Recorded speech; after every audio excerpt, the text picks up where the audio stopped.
Assalamualaikum warahmatullahi wabarakatuh. Selamat datang di channel Kang Uje. Dukung channel ini dengan cara like, komen, share dan subscribe, agar channel ini terus berkembang. Tanpa basa-basi kita lanjut ya gan. Bab 681. Pertempuran berdarah.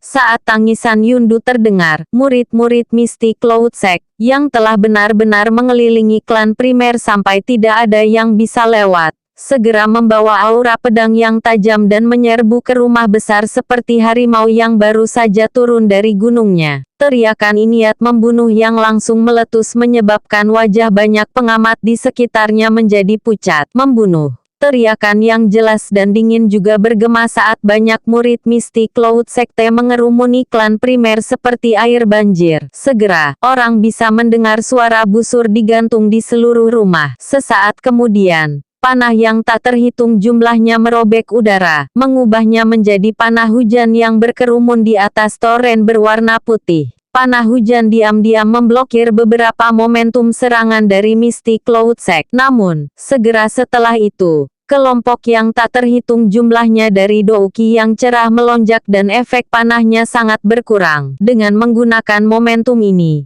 toren berwarna putih itu bergerak lebih dekat ke mansion. Beberapa orang yang lebih cepat sudah berada di dekat rumah itu sendiri. Pop. Namun, sekali lagi ada suara rendah dan dalam yang luar biasa dari busur yang ditarik tepat saat serangan mistik Cloud Sect masuk dalam jarak 100 meter dari mansion. Setelah itu, banyak panah, berwarna merah darah, tiba-tiba melesat keluar dari mansion. Panah hujan darah merah ini jelas memiliki perbedaan besar dibandingkan dengan panah hujan biasa dari sebelumnya. Ini bisa dibedakan dari suara yang dipancarkan ketika tubuh panah terbang melintasi langit. Selain itu, ketika panah hujan ini menghantam murid mistik Cloud Sect, Douki yang berlama-lama di permukaan tubuh mereka jelas tidak menimbulkan banyak hambatan untuk panah. Sebaliknya, karena kekuatan yang terlalu besar, sisa kekuatan panah setelah menembus tubuh seseorang bahkan akan menembus tubuh orang di belakang. Jenis panah yang menakutkan ini menyerang kekuatan yang menyebabkan orang-orang yang menonton dari jauh merasakan dingin di seluruh tubuh mereka. Panah berwarna darah menembak dengan liar dan meninggalkan jejak samar di langit. Setiap kali panah ditembak, itu akan menyebabkan sejumlah murid mistik Cloud Sect jatuh dengan lemah ke tanah. Dari kelihatannya, klan primer menjadi puncak dari 3 klan besar di Kekaisaran Jiama. Bukanlah kesemek lembut yang orang lain dapat mencubit sesuka mereka. Bahkan dengan kekuatan mistik Cloud Sekte, tidak mungkin bagi mereka untuk menghilangkan klan primer tanpa mengorbankan darah. Beberapa orang di langit tidak terganggu oleh pertarungan ganas yang sudah dimulai di bawah ini. Yundu dan Yunsa berhenti sejenak di udara sebelum mereka berdua menggerakkan tubuh mereka pada saat yang sama. Setelah itu, mereka bergegas menuju Hai Bodong. Melihat bahwa keduanya benar-benar menyerbu Hai Bodong, Primer Tengsan segera berteriak dengan dingin. "Dua bajingan tua, apakah Anda lupa tentang saya? Hihi,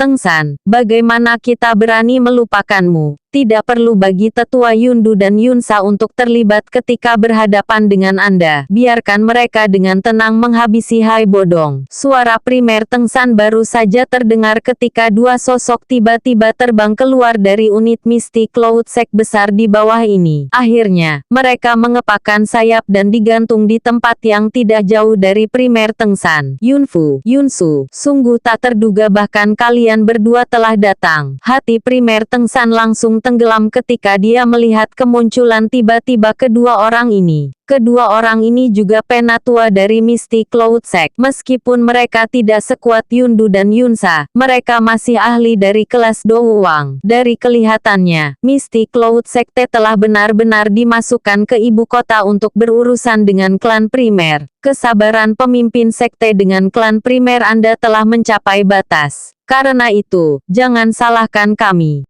Kami hanya bertindak berdasarkan pesanan. Kedua orang ini tampaknya berkenalan dengan primer Tengsan. Karenanya, ada ketidakberdayaan dalam suara lemah mereka. Wajah primer Tengsan gelap dan suram. Matanya melihat ke arah tempat Hai Bodong berada. Yundu dan Yunsa sudah mendekati yang terakhir sementara Yunfu dan Yunsu telah memblokirnya. 3 aura kuat dari tubuh mereka menyebabkan Douki di tubuhnya tidak dapat bersirkulasi dengan lancar meskipun dia agak terpisah. Dou Huang yang elit memang jauh dari apa yang bisa dibandingkan dengan Dou Huang yang biasa. Kamu harus hati-hati. Aku akan berurusan dengan 2 orang ini. Anda harus merawat diri sendiri. Sementara primer Tengsan khawatir tentang Hai Bodong. Suara yang dalam yang terakhir telah dikirimkan kepadanya. Primer Tengsan hanya bisa meletakkan kekhawatiran di hatinya ketika mendengar ini. Tatapannya berbalik ke arah lawannya di depannya. Dengan flip tangannya, Douki yang kuat melonjak keluar dari tubuhnya. Kekuatannya mungkin tidak sebanding dengan Hai Bodong tapi itu bukan sesuatu yang harus diremehkan. Maaf menyinggung Anda. Yunfu dan Yunsi tidak berani melukai lawan mereka karena mereka merasakan riak energi yang sudah meletus dari sisi primer Tengsan. Mereka berteriak ke arah primer Tengsan sebelum segera mengepakkan sayap mereka. Berubah menjadi bayangan hitam. Mereka bergegas menuju yang terakhir. Primer Tengsan memandangi 2 sosok manusia yang bergegas dengan mata suram. Sebuah kebanggaan yang tidak muncul selama bertahun-tahun juga melonjak di dalam hatinya ketika dia tertawa ke langit.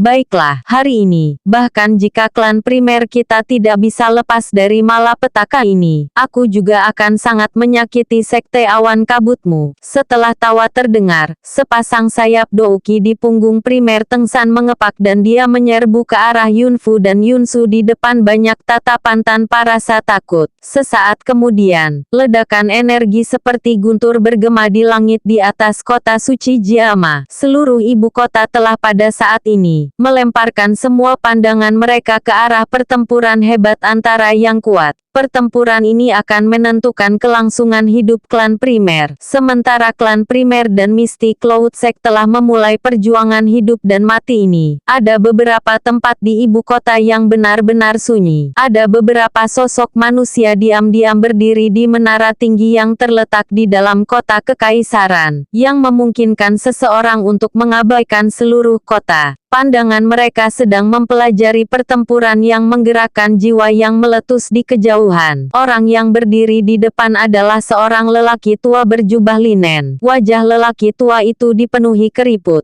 Pada saat ini, wajah lelaki tua itu, yang biasanya seperti sumur tua yang tak berdaya, saat ini dipenuhi dengan perjuangan dan ketidakpastian yang tak berkesudahan. Kakek buyut. Apakah kita benar-benar tidak akan melakukan apa-apa? Seorang wanita muda bertubuh tinggi dengan gaun ungu, yang berdiri di belakang pria tua berjubah linen dengan ekspresi agak tegas di wajahnya yang cantik, akhirnya berbicara setelah tidak mampu menolak lebih lama lagi sambil menyaksikan pertempuran hebat di kejauhan. Melihat mahkota Phoenix ungu emas di kepalanya, yang mewakili statusnya, tampaknya statusnya cukup tinggi. Yaoye. Kamu juga harus tahu seberapa kuat Misty Cloud Sect saat ini. Jika kita membuat marah si tuaroan itu, Yunsan, pria tua berjubah linen itu menghela nafas ketika dia menjawab. Yaoye, wanita jangkung dan anggun yang mengenakan mahkota Phoenix ungu emas di kepalanya, secara mengejutkan adalah putri sulung keluarga kekaisaran yang telah ditemui Xiaoyan beberapa kali saat itu. Tapi kakek buyut,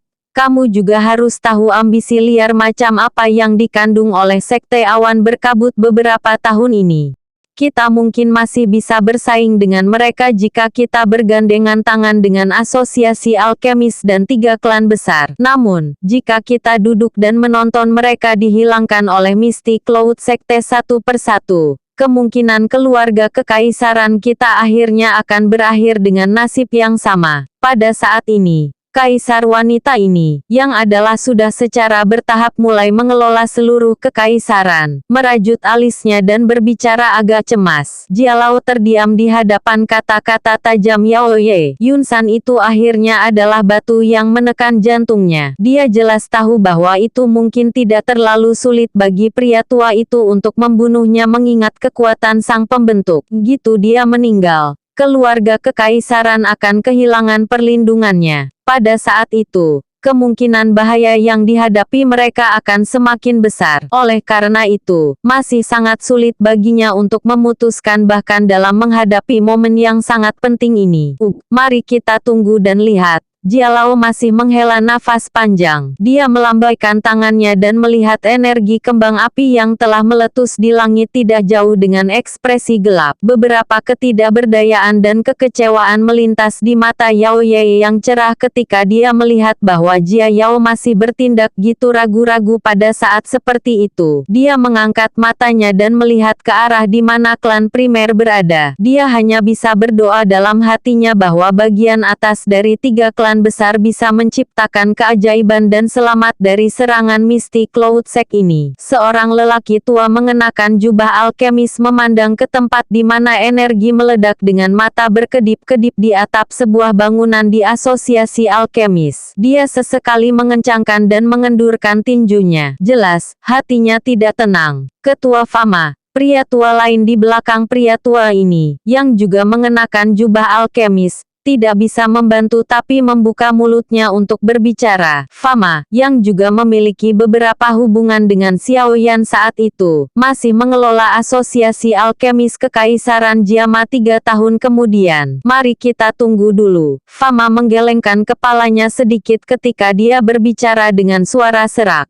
Orang tua di belakang hanya bisa menghela nafas dengan lembut ketika dia mendengar kata-kata Fama. Anggota inti di klan Nalan juga berdiri di sebuah gedung tinggi melihat pertarungan yang meletus di kejauhan. Orang yang berdiri di tempat pemimpin dengan ekspresi tidak pasti secara alami adalah orang terkuat di dalam klan Nalan. Nalan Jie. Ayah, masalah ini. Nalan Su mengungkapkan ekspresi serius saat dia dengan lembut berbicara di belakang Nalan Jie. Tunggu. Nalan Jie mengencangkan wajah tuanya. Beberapa saat kemudian, sebelum dia mengucapkan kata ini, dia juga tidak berani menyinggung makhluk besar yang dikenal sebagai Misty Cloud Sect. Meskipun Nalan Yanran juga anggota dari Misty Cloud Sect, tidak hanya Yun Yun ditempatkan di bawah tahanan rumah tapi Nalan Yanran juga memasuki apa yang disebut gerbang kehidupan dan kematian. Tidak ada berita tentang dia selama 3 tahun. Bahkan dia tidak tahu apakah dia sudah mati atau masih hidup.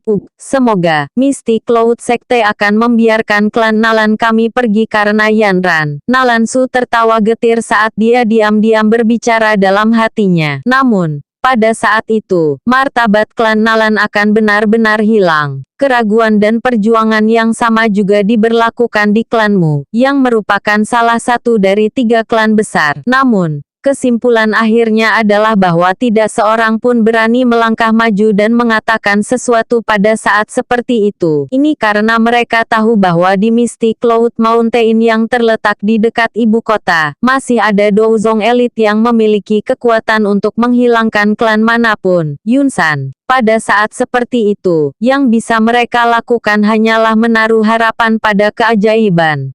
Jika klan primer mampu menanggung ini, beberapa faksi lain akan memiliki keberanian untuk membahas kolaborasi dengan mereka dengan mengandalkan momentum kemenangan ini. Sementara klan primer dan pertarungan Misty Cloud Sect masuk ke dalam kondisi panas putih. Lebih dari 10 magical beast terbang besar dengan cepat bergegas melintasi langit lebih dari 100 km dari kota suci Jiama. Sebuah kekuatan yang akan mengguncang seluruh kekaisaran Jiama akan tiba.